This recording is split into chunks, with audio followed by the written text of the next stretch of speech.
When it comes to Forgotten Bad Chef, I think Nicole from season 12 ranks right up there, as she had a terrible thing to say. Short essentially no passion, proved right away she was not he was a key reason why the entire red team got kicked out in the first two episodes. Stay focused. There's a heavy unit approaching. In episode 2, but Ramsey wasn't having any of that and eliminated her over the other 4 nominees. Good night. Good night. I'm not gonna cry like a little bit. I don't get too fun. What do you think? Some of you guys? Didn't get a big shout out. I can't find it. Well, on the bright side, at least Nicole finally showed some passion for the first time. While Dan Ryan came out with it wasn't exactly sunshine and rainbows. He fought from the work will never be on the show. But due to his running action, combined with this made him a complete outcast on the blue team, to the point where they even nominated him, despite having a great service. But at the final 14, Dan's amount of mistakes finally caught up to him, and Dan had a lot to say about his team.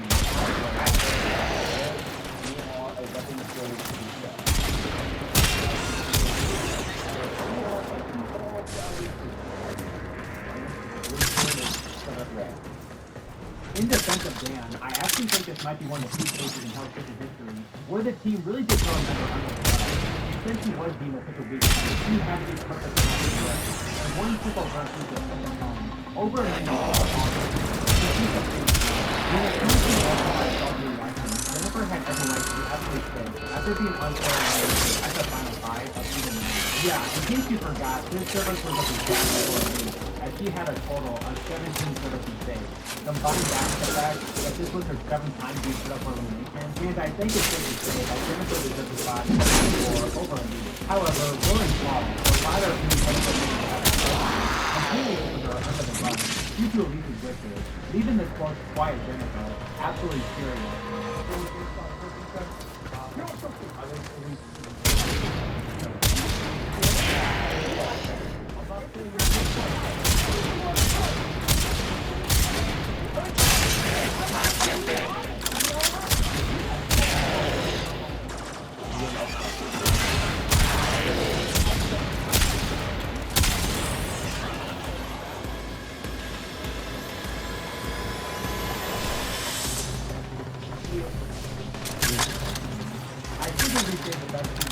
But to be fair, this next one isn't a salty elimination. It's a salty finale. Making it a salty. Russell Crowe is regarded as one of the most decisive. Stay focused. There's a heavy unit approaching. But what sucks You are approaching the holding area. Careful. If the wardens detect you, they will surely initiate the execution sequence. Bypass complete. You may proceed. As Nona had been extremely inconsistent all season, thankfully, Russell had Please don't let Russell win.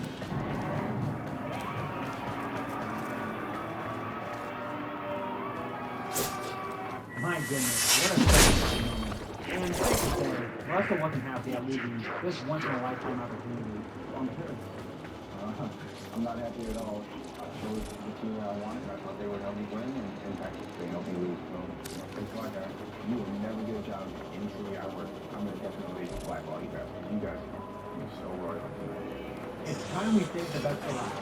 In what I'd argue as the first two salty eliminations in Hell's Kitchen history, this just simply flat out told him to his face that he disagreed with his decision instead of standing with the team. In season 2, he's actually dominated the entire season, and seemed like a lot to make it to the final 2, alongside Heather. Unfortunately, his final 3 pass wasn't great to say the very least, while Virginia had the performance of her life. But still, Virginia had one good service the entire season. Surely Keith will still make it to the finale despite his lackluster performance. Peace. Personal big boy, I definitely get ready. Give me a jacket. In what at the time was called the most shocking moment in Hell's Kitchen history, Keith let Gordon Ramsay know exactly what he thought of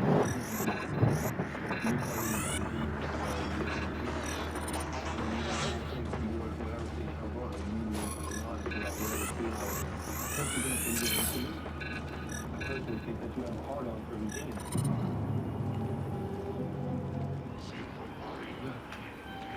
No, I definitely know I made the right decision. So you have to keep that thing. I definitely deserve it. The whole time I played, I did nothing but Living like my personality. And I cook better than all you people.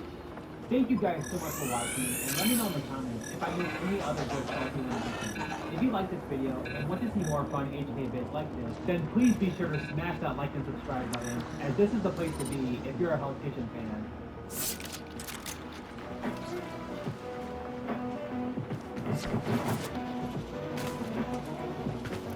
You wanna jack it? Wanna talk some shit? Let's go step outside. I ain't here for that,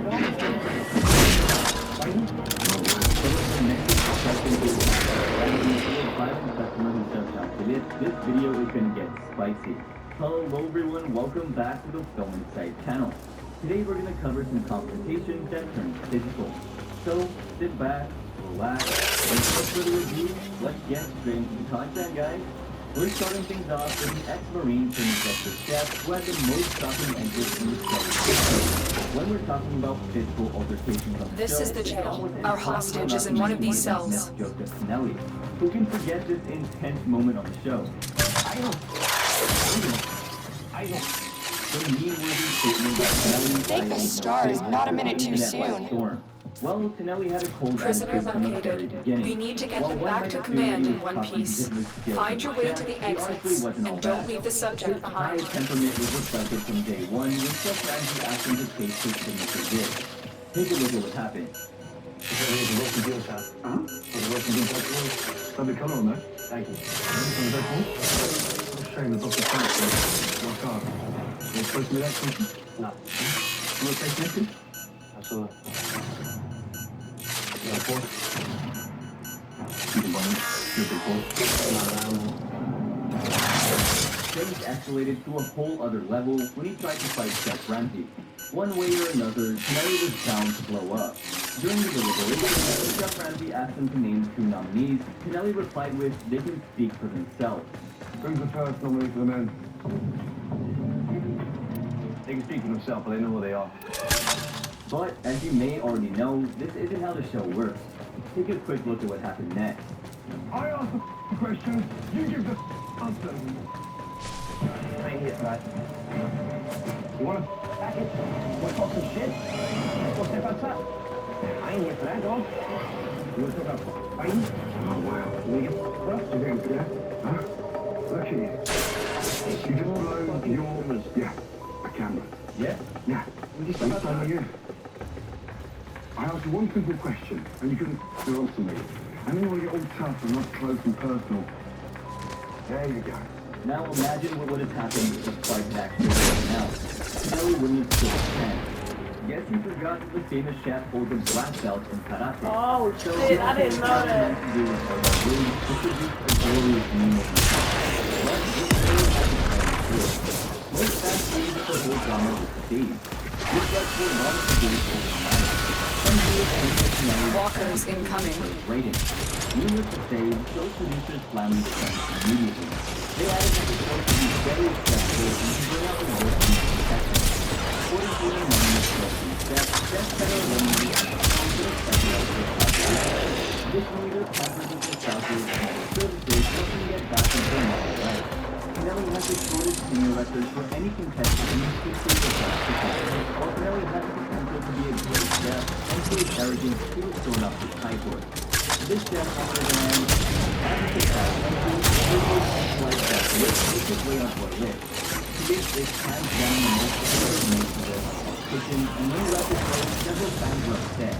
From trying to motivate contestants to charming us with a smile, there have been times when Jean-Philippe has been on his angry side. In the second episode of Season 6, Jean-Philippe personally argued with fans heard. That night, Thursday was inside the station. And Jean-Philippe said that the baby challenged to coordinate with social restaurant manager, and the chef in the kitchen.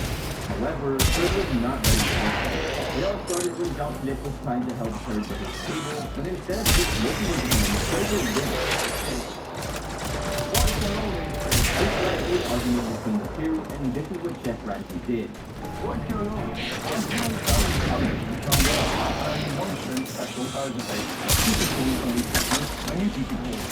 A little later, Third made a dumb mistake. He went to the red table instead of the blue one. Third clearly missed the red place on the table. When Jean-Philippe raised the issue about her, Seth Ramsey said, How y'all doing, man? This is going to the wrong side.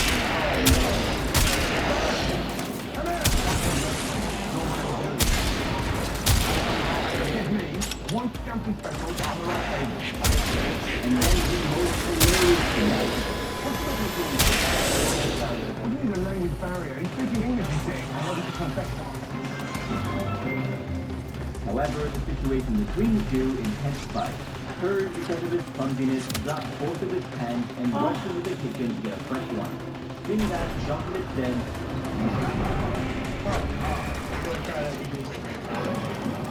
I'm sorry. Give me your I will be right back. John, please better stop trying to tell me what to do. I know that. I'm going to explode. Take this to me. the Philippines got even crazy, kept driving into the game, and did this. I suppose you split. I suppose you split. One is going on fucking no respect for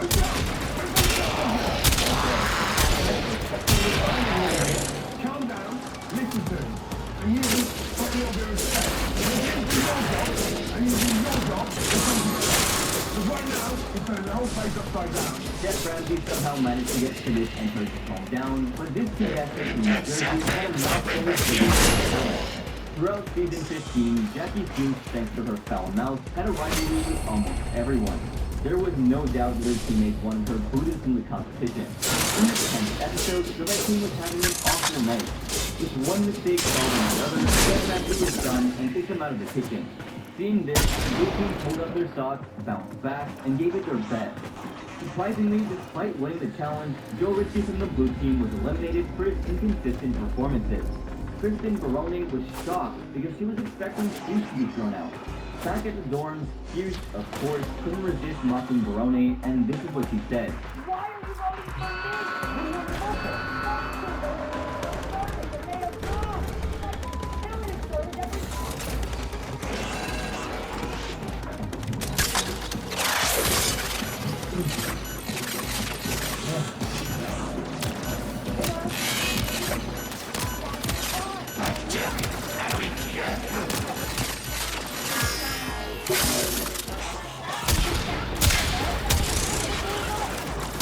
Looking into that, this is how Barone's Celine and Mark. Everyone else has been cooking forever. And obviously, Jackie got it. But that means you're not ready for Jackie. Barone even expressed how angry she was with Steve and how disgusted she was with her for not being humble. Here's a look of his how she next. Take it in your order. Maya. Talk like you touch my player, I was gonna see in the face. I'll give you my player. I'll give you the Jackie, give me my. I'll give you the. Either light a cigarette or give me my player. However, Fuchs wasn't done, and her childish behavior led to a huge argument. Fuchs once again taunted Barone to hit her. Take a look at what she did next. Get your hands up. Out of my face. Put your hands up. Alright, get your hands up. Sorry. Sorry, get your hands up. Get your hands up.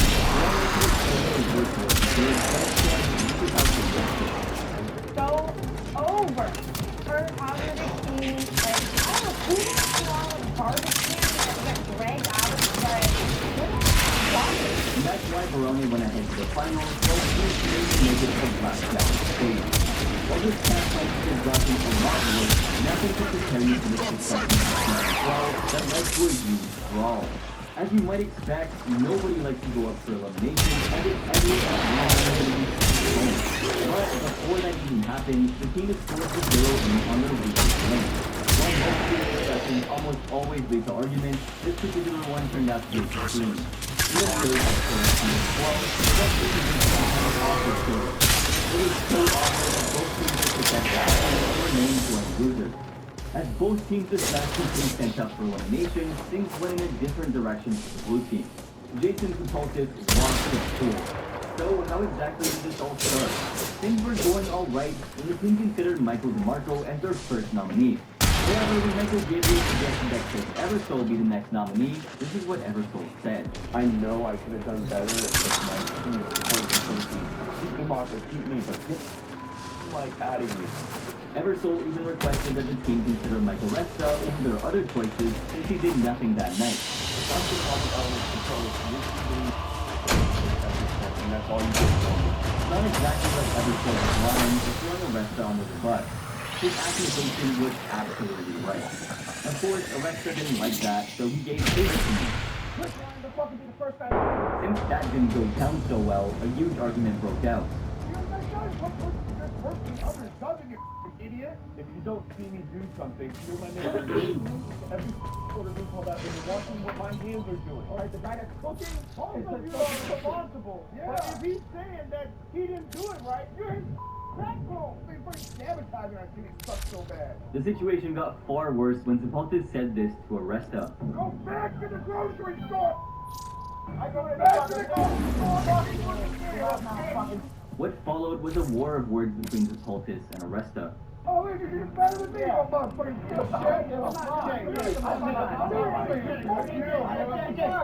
shit! Before things got ugly, Scott Cummings and Anton Testino intervened and things finally cooled off. No! Hey, Mike! You'll be dead before you even a little come on. I know, exactly. You can talk all the shit you want, bro. Guys, listen. After all that, Simone Hammond volunteered to be eliminated. Before leaving, she said, I'm normally really energetic and lively, and since I've been feeling well, I think I've come across as very soft and not someone who can fight. And even the biggest, most wonderful things sometimes don't turn out to be the best for you. that was an easy one, wish granted. While that argument was absolutely unnecessary and a colossal waste of energy, this contestant from Florida was insufferable in not one, but 2 seasons. Robin Almodovar's rivalry and behavior with everyone in seasons 10 and 17 was insufferable. But honestly, her behavior in season 10 stooped down to a whole other level. She first fought with the red team and then picked a fight with almost everyone in the blue team. While there are too many arguments to bring up, there was one that got really intense. In the 10th episode of the 10th season, the Red Team Operator, the system needs you. Will you begin another mission? Almodovar's relationship with Kenny Willis was already sour, and that night, both of them were arguing during the service as well. Back at the dorms, instead of figuring out what went wrong, Almodovar started complaining about Willis for screwing up that night. You fish? I told 5 minutes, so I fired them. The need from off, on the count. I am so livid right now. Oh my God, all hell's gonna break through. Seeing the ridiculous behavior, Christina... Operator, you have remembered well how the Tenno arm themselves. I'm so tired of her bitching. It's just too much. They literally drive me nuts. A huge argument broke out between Almodovar and Willis when Willis tried to defend herself. Because when Kimmy works in the station, she doesn't communicate. So you tell me on the bus? I'm not throwing you on the bus. What I heard. Come on. I'll tell you exactly what I heard. Tell me this. Come on. Kimmy said, that's a that night, that's nowhere. Because I'm scared of you. I'm not scared of you. You throw me on the bus. Cool, bitch. It's cool. You called me a bitch today, and you want me to keep my mouth shut? That's when Almodovar put the blame on Wilson. Things were getting crazy, and finally when the team discussed who should be up for elimination, Willis suggested Almodovar. Take a look at what happened next. Chevy Silverado. It's got the power you want. How many of my steaks came back to my call was off? Oh, no, my call wasn't. Your ears need to be cleaned out, bitch. You better watch me. Hey. Thanks to Wilson and Barbie Marshall's timely intervention, the argument was put to rest. But that was only for a moment. During the deliberations, when Almodovar was named as the second nominee, it led to another round of arguments right in front of Chef Ramsay's face. Our second nominee chef is Robin, because she pretty much lied to you and told you that she cooked the fish 3 minutes and she cooked it for 7. I didn't lie to you, chef, when I said I took the fish out at 3 minutes. The fish was cooked 7 minutes prior, so miscommunication on what I said, but I did not lie to you. Take a look at why the famous chef transferred Almodovar to the blue team. Why do you think we should stay in Hell's Kitchen? I feel like I should stay in Hell's Kitchen because I have more fight in me. I have not given up. I'm here, but I want to be here. I do have standards, but I drop off my standards sometimes because I'm trying to save someone else besides myself. There's is the kind of stuff that goes on, Steph. This is why I hate working on the red team. I prefer to be on the blue team. They're gonna kick your ass. No, they won't, because they respect me, because I come in here with 250%. Despite the blue team's displeasure, Almodovar got away with her sour attitude and finished things off in 6th place. But in Hell's Kitchen, it's not just the Strange. contestants who have Oh, I just did not see the value of those photonic wavelengths until now. Whether you realize it or not, restaurants are filled with high amounts of drama. But most of the time, all the drama is within the boundaries of the kitchen. However, sometimes the wait times are way too long and customers begin to show their frustration. Really, the only people who face the complaints are the ones at the front of house, and in this case, we're referring to Jean-Philippe. In the second episode of Season 1, during the dinner service, both teams struck an awful service. They were slow, were making mistakes, lacked communication, and weren't working together. There was absolutely no coordination. Since hardly any food was being sent out, customers were getting impatient. In the middle of the service, one of the customers decided to handle the situation by themselves, and as expected, it didn't go very well. Just take a look at what happened. You think we've been waiting for food for about 2 hours and 45 minutes now? And we were curious about that. Yeah, well, you're a clever girl, aren't you? It's a new restaurant. Yeah, it's been a tough night. 2 hours and 45 minutes? Yes. Right. Anything else? So, what asparagus, please? Meanwhile, another customer from the same table decided to take matters into his own hands, seeing that Jean-Philippe immediately tried to handle the arrogant customers. But this is what happened. You can't. What? No. Tell me I can't. No, I'm sorry, sir. Yes, you can't. By law. I wish your education could be as good as your voice. Huh? When the customer wasn't backing down and was boasting about his doctorate, this is what Jean-Philippe said. I got a doctorate in music from the University of South Carolina. Do you have a doctorate? I do have an education. What followed next is unbelievable. Take a look at this. Then you are less educated than me, so don't get in my face. The customers were then kicked out of the restaurant by the crew, and after seeing the whole ordeal, Chef Ramsay shut down the kitchen for the night. With that, we've sadly come to the end of the video. Which one of these moments shocked you the most? Let us know in the comment section down below. Thanks for watching, guys.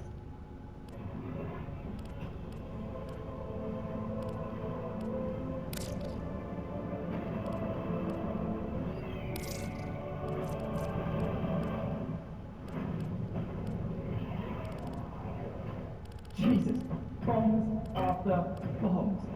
Listen up, bro. Today, I'm going to show you a...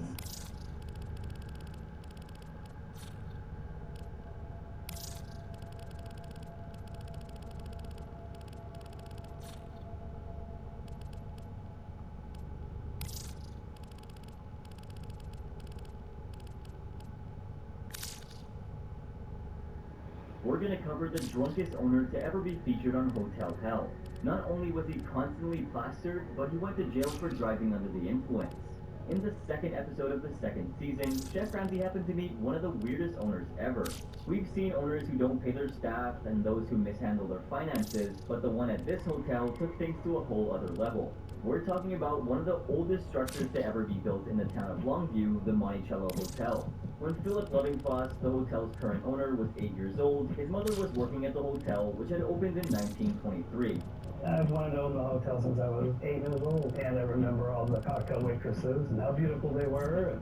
In his early 30s, he started working there as a bartender and met a 60-year-old woman named Annabelle Jewell, who was the owner at the time. Jewell was totally smitten by Lovingfoss's young and charismatic personality, and the two soon fell in love. Sadly, she did pass away, but Lovingfoss inherited the hotel as well as her $10 million fortune. He now co-owns the hotel with Ginger, his girlfriend/manager, who is 30 years older than him. How odd. Despite the massive inheritance, Lovingfoss acted foolishly. Instead of being careful with his newfound wealth, Lovingfoss spent it on pricey automobiles, jewelry, furniture, and other trinkets. Just take a look at his ride. And don't miss those chunky diamonds he's flaunting on his fingers. He walked through the kitchen one day and somebody broke a glass and he said, "Oh, did I lose a stone?" I mean, really? When the Hotel Hell crew reached the Monticello to film the episode, only 4 suites were available for them to stay in.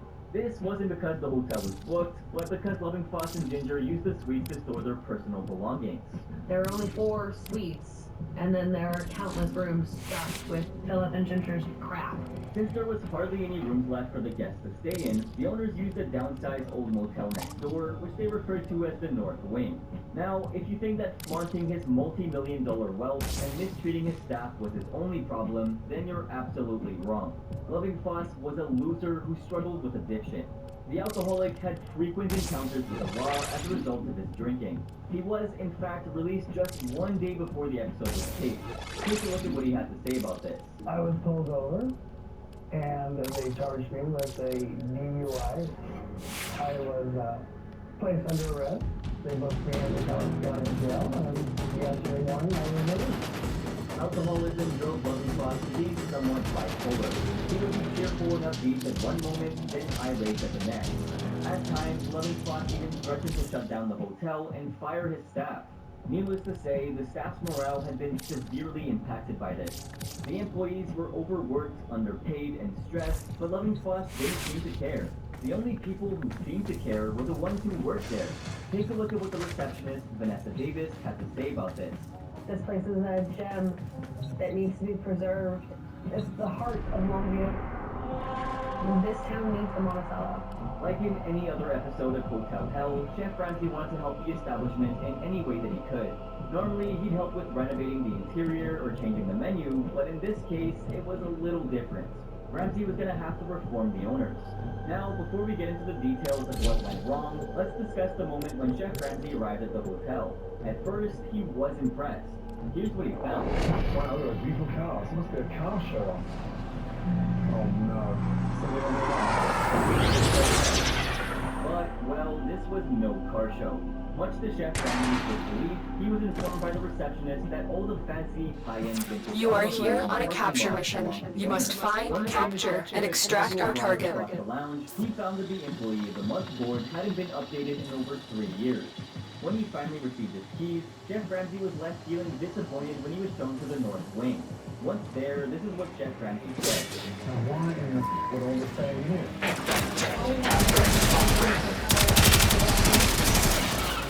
The chef had some big expectations of the Monticello, but they were sadly destroyed when he was waiting and only to be available in the new building. Take a look at the interior of the hotel. The capture target has vital information that we will need to extract. They need our subject brought back alive. When they get new stuff, they will pull stuff. Take a look at this. Most boxes do a whole cycle at the same time. It's not a miracle. It's by design. So it starts with a box of detergent, and then there's all kinds of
You found a target.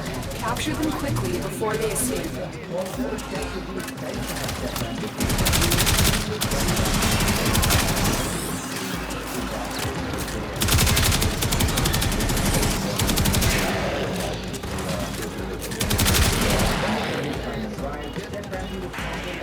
Stay focused. There's a heavy unit approaching.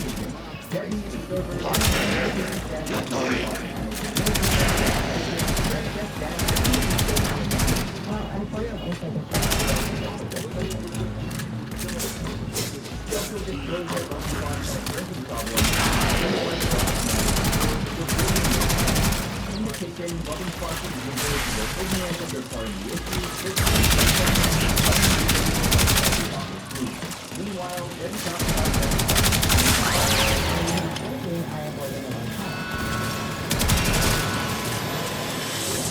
then she revealed something new about her case. So let's say that you doesn't take responsibility for things that you know. I thought She had been a YouTuber and was Loving Fox was on front page. If it wasn't for Andrew, Jeff Ramsey would have never known about Loving Fox. You just stunned as to why the owner didn't mention any of this when it just happened a few hours ago. With so much going on, Jeff Ramsey decided that it was time to deal with the staff and the owners in person. And that's when Chef Dan decided to spill the beans. He said that his staff didn't have enough time to prepare fresh food, and then he only received 3 packages of beans to work with.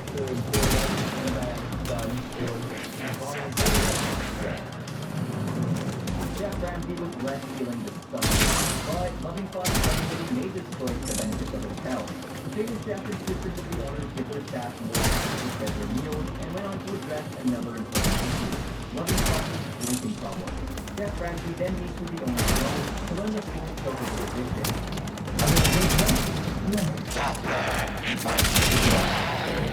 Loving Fox claimed that he hadn't had a drink all day, but Chef Ramsey knew better. When he asked Loving Fox when he would finally set things up, the owner said this. So when are you gonna step up? I know, Lovey. I know you did. You tell Bill what to do with that. Then the owner Chef Ramsey is back to service. Loving Fox was Chef Ramsey obviously didn't believe anything. The bartender was informing that Loving Fox was drinking from 5 to 8 drinks a day. When he walked up to Loving Fox to confront him, this is how the interaction went down. I was going to say, eventually I know I'll be along with them every time I walk in the store. I will. Chef Ramsey then had a meeting with the owners and the staff. What would they have to say? It's at this point that Chef Ramsey realized that the staff were overworked and underpaid. Debbie then talked about how Loving Stay Fox focused. drinking There's a was heavy his unit approaching. job. She also said this. all the time with the doors open because don't look at me like that, Philip, because you did do this to us.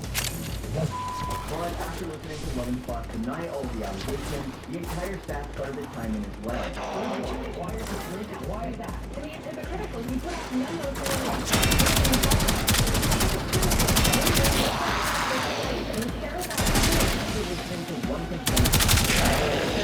Finally understood that Loving Fox was just trying to hide the truth.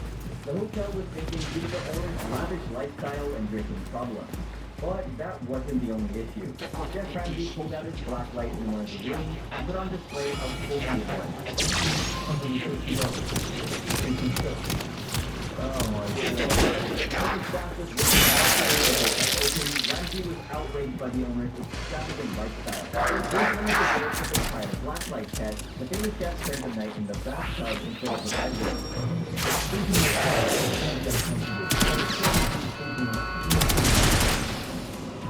The following morning, the hotel guests expressed dissatisfaction with the hotel's hygiene and in a private conversation, he decided that angry about Loving Fox's drinking.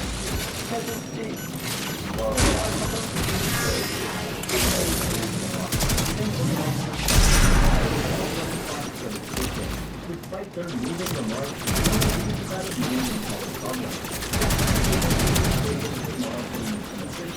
Get them to convince the people of renovation and the introduction of new menus inspired by seasonal food. The hotel and I'm glad that it was realised that we have to put each other and sort out. Chef Dan offered to be Loving Fox sponsor on his local years. After the shooting of this episode, the hotel's lounge and restaurant was shut down to focus on other projects. Mission failed. The target has escaped.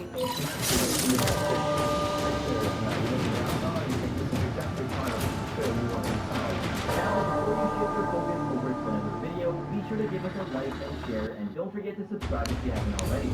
Loving Fox might not appreciate all the love we receive from his staff, but we sure do appreciate all the love we get from you. Anyway, back to the video. In July of 2016, Loving Fox received a 90-day prison term for intimidating a district court judge. After the owners declared bankruptcy in September of 2016, the property was listed online for sale or for lease.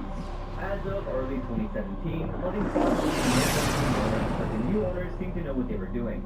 In October of 2017, hotel owners $14 million renovation, and the restaurant is headed to reopen.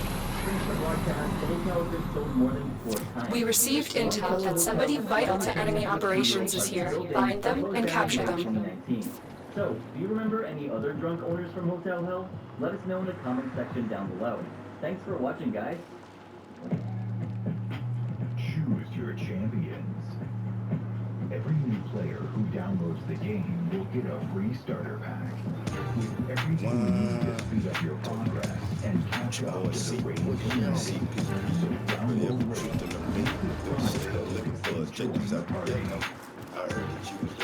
The capture target has vital information that we will need to extract.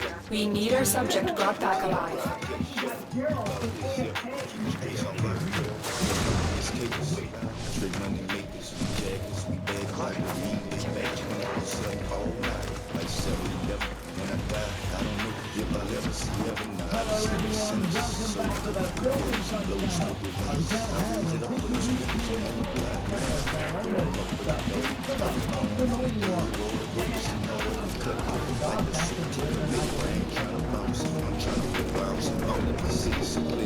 You found the target.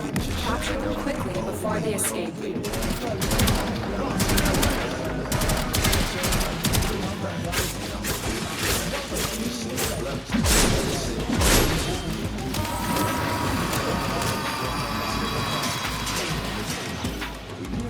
Excellent work.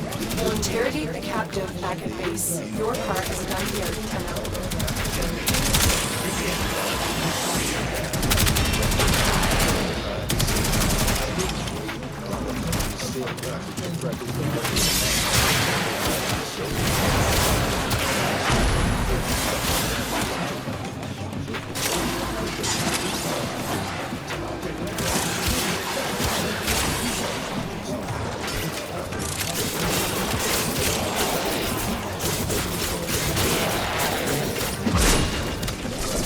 Stay focused. There's a heavy unit approaching.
Just give me the word. I send him a word to put him in and finish him.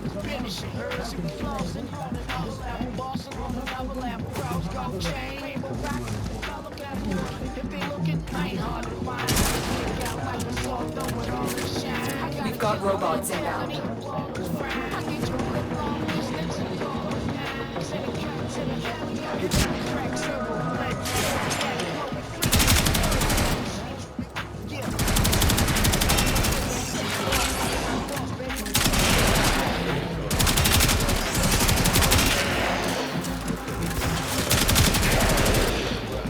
Stay focused. There's a heavy unit approaching.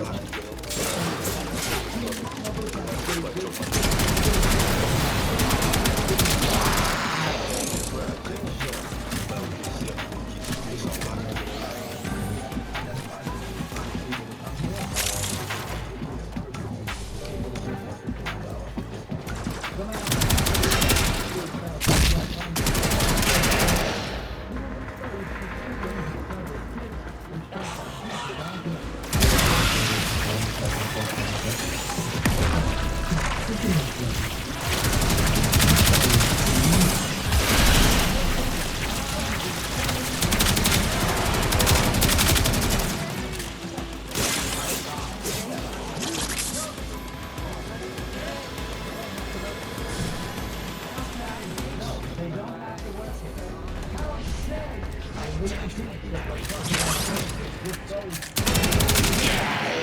what you want and pay over time when you use your Lowe's Advantage card. Now to October 2022. Ask for 0% APR with 36 fixed monthly payments on a product installation or a $1,000 or more. Shop in store or online, or go to the store nearest you for installation. Now, minimum monthly payment.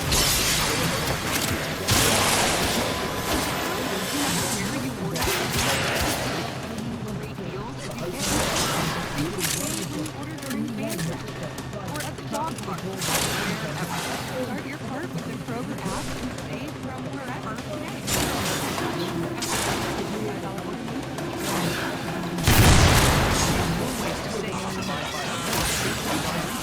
Just buy 5 or more participating items and save $1 each with card.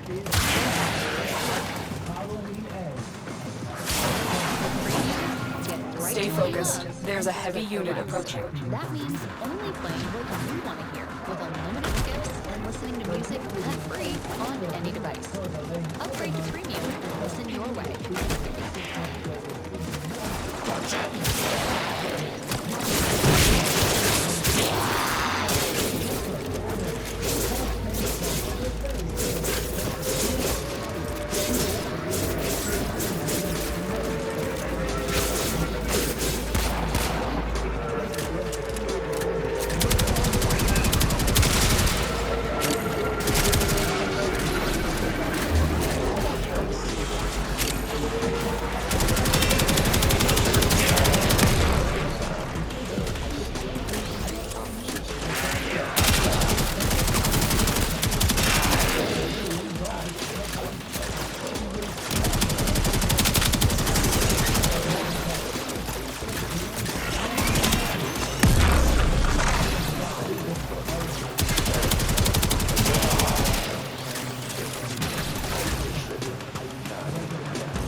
Who would dress up as Sherlock Holmes? And if you're working for the hotel, you get dressed according to what you do. You're playing Englishman. I am playing Englishman, and I even have a pipe to go with it. I've studied this accent long and hard. In fact, mine is better in more tradition. Fox revealed that the opposition event for the year was just 20%. With 15 rooms available for rent, there were only an average of 3 rented rooms at any given time. I've seen murder, I done things y'all ain't never heard of. I'm a fool, boy. Call me a fool, yo. I'm willing to die for mine. Willing to die for mine. Nah, y'all didn't heard of me. I'm big shit, so I done done things you bitch niggas scared of. I smack shot niggas so cold. None at all. I ain't talking, I don't know none at all. Mess with that Glock. Just not with that Glock. Get hot, boy. On the spot, money bustin' on my spot. It's hot and got these cops on my jock. Grade, raise heads. I show you love to the shit, then I trip, son. It's bigger than drugs, they gonna let you. Prove your ability with a sidearm. Eliminate all targets.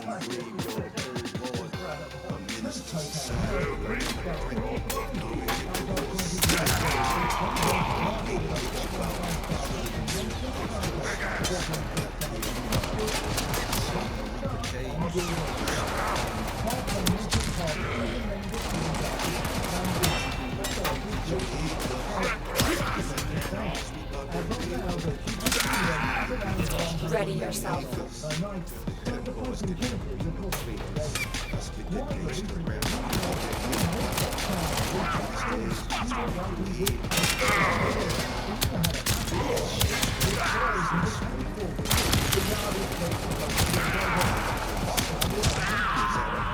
Again.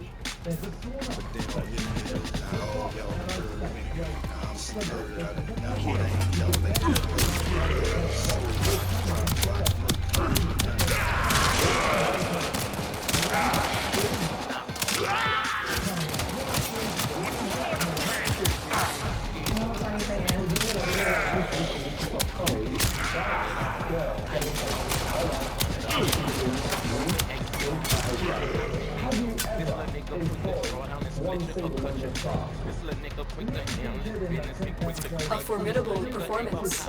This test is now complete. Another job done.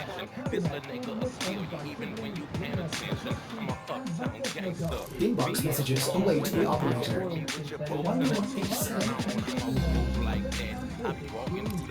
Messages in your inbox, operator. They are not as encrypted as they should be.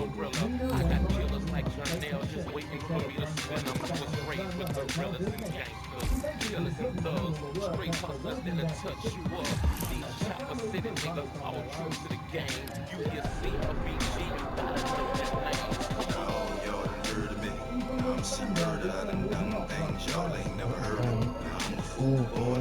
Call me a fool, young. I'm gonna die for mine. I'm gonna die for mine. Not all y'all that heard of me.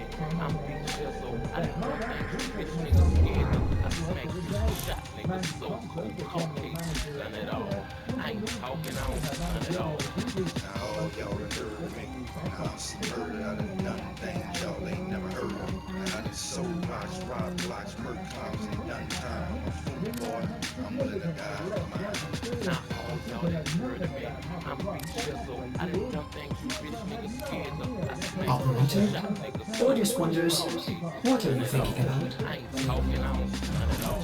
Put your hands up, your hands up, your hands up. See murder, Cali, yo. Put your hands up, hands up. Stop for me. Not jump for me. Sadly, Jack Ramsey was not impressed. Stop for me. Put your hands up, your hands up, your hands up, your hands up. See murder, Cali, yo. Put your hands up, hands up. Stop for me. Not jump for me. Not walk for me. But we never found them very defensive during the discussion. Some of the stuff never started killing the beach. You know. The housekeeping, the front desk, and serving. We want to know what's in here.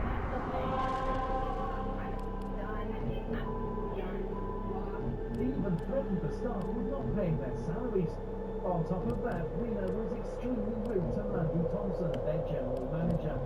Thompson couldn't take it anymore and walked out.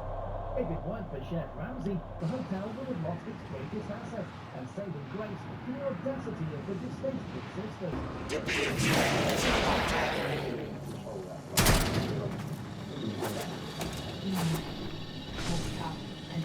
I don't like them. Chef Ramsay reinstated Thompson as the general manager again, and after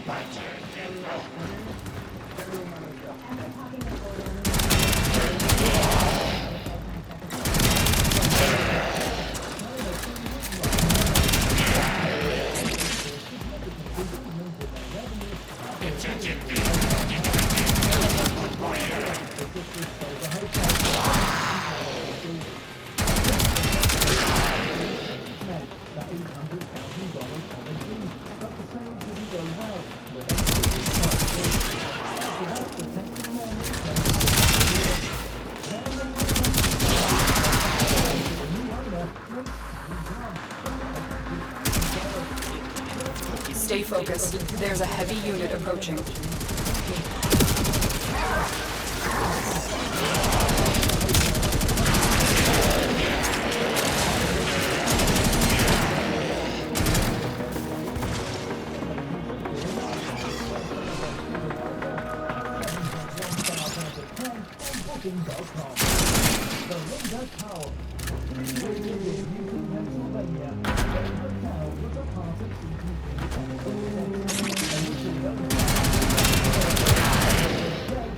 built in 1736 and included a hotel.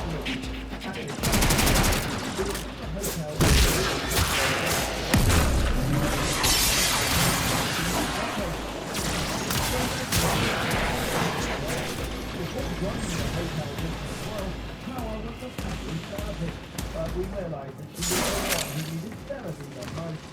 Carol was like a ticking time bomb. She often used to go off on her staff who were fed up with her behavior. Miranda is in control. She is involved in everything. The former employees of the hotel were there to check Ramsey, but Carol was the main reason that they left the job. In 8 months, there's 50 people there. Some people come in for one shift, and they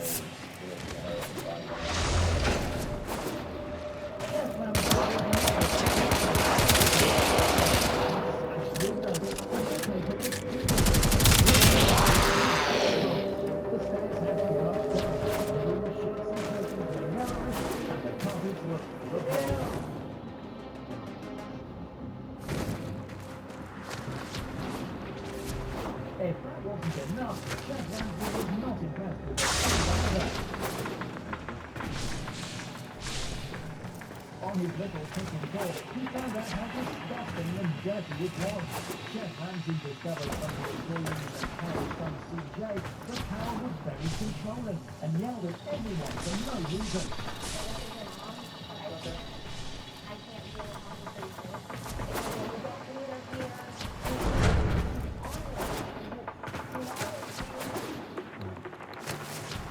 Made sure that she had a in the hotel. Stay focused. There's a heavy unit approaching. We've got robots inbound. She gained a reputation for being a crazy lady around town. People chose to stay away from her.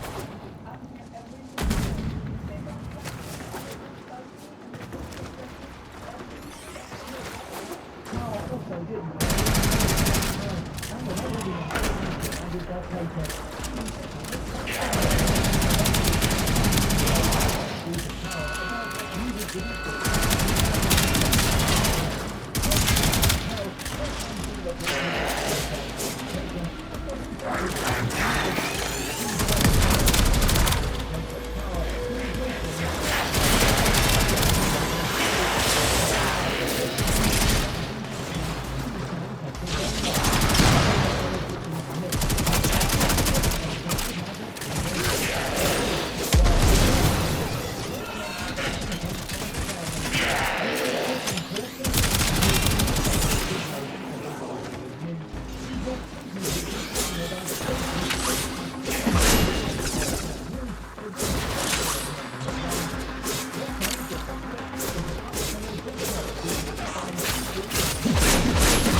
know in the comments below.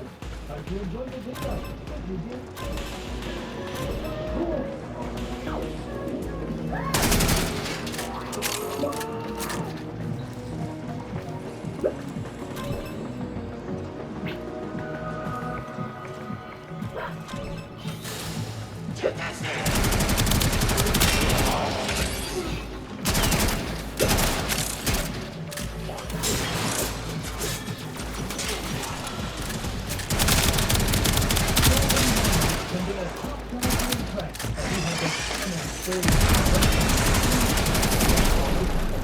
this can be seen in his episode Vito Hotel. For those of you who don't know, American Food are on the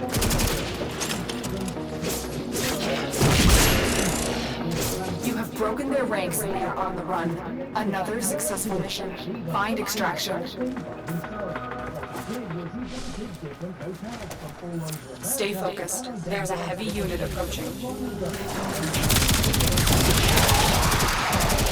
Today's video, we're going to talk about the hotel.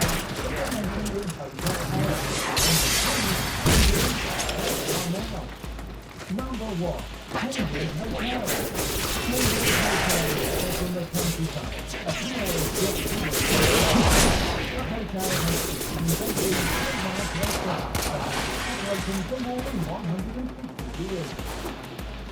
Cambridge Hotel has now been closed after it sold at auction for $375,000, and then it was converted into an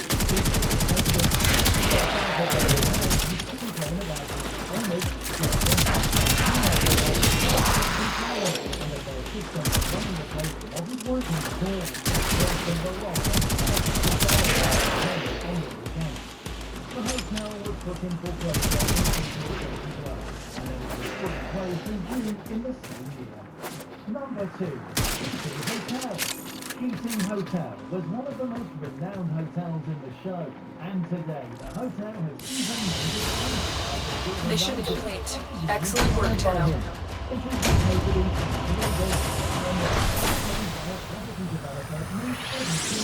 the hotel has 35 rooms, and it was initially inspired by the sports car for its decoration, and each floor of the hotel is named after a car. How cool is that? All this work and effort costing them millions of dollars. Anyway, we get to see mixed reviews when we talk about the Keating Hotel. Some people find it absolutely amazing, while others didn't like it so much. Even Ramsay had some mean remarks to make for the building and the food service. Still, many guests praised the hotel for its location, but had some complaints about the rooms and the room service. The hotel, though, is in good condition nonetheless, and still is working decently today. Number 3, Juniper Hill Inn. Juniper Hill Inn went into foreclosure because of a great amount of debt, $1.1 million in April 2014. It was then sold off to owners in 2015 for an amount of around $400,000. It was located in Windsor, Vermont, and was a 110-year-old hotel owned by Robert Dean II, an antique dealer, and his boyfriend, Aaron Mitty. The new owners then spent $500,000 in renovating the entire hotel, which was previously left in a state. Charge your phone 40% faster with this new 4-port charging device. This $37 phone charger is taking the world by storm. New groundbreaking technology can charge your phone's battery from 0 to 100% in record time and restore your phone's speed, performance, and battery life like it was when you bought it. But smartphone companies are trying. This is a mobile defense mission. You must deliver payloads and defend a number of locations while I break into the network. Be prepared for heavy resistance. I can't do this without you. Where they are now, starting with Brick Hotel. Over the course of the series, Dalton has gone to quite a few historic hotels, and there's a good reason for that. A lot of people think they're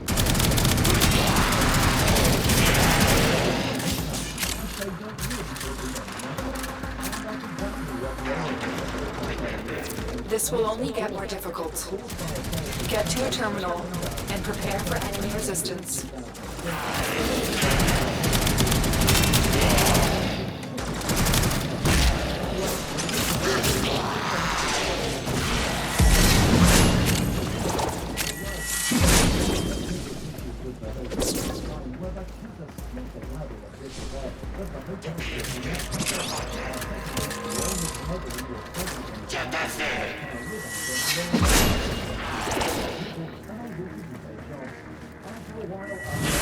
Location reached. Drop me in and defend our position.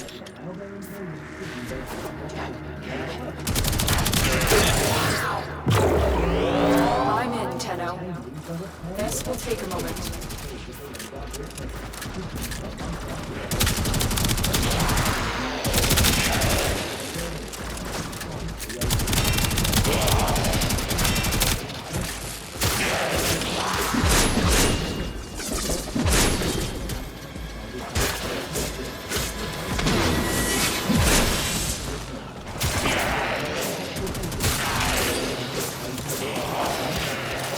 Still working on it. Continue to defend.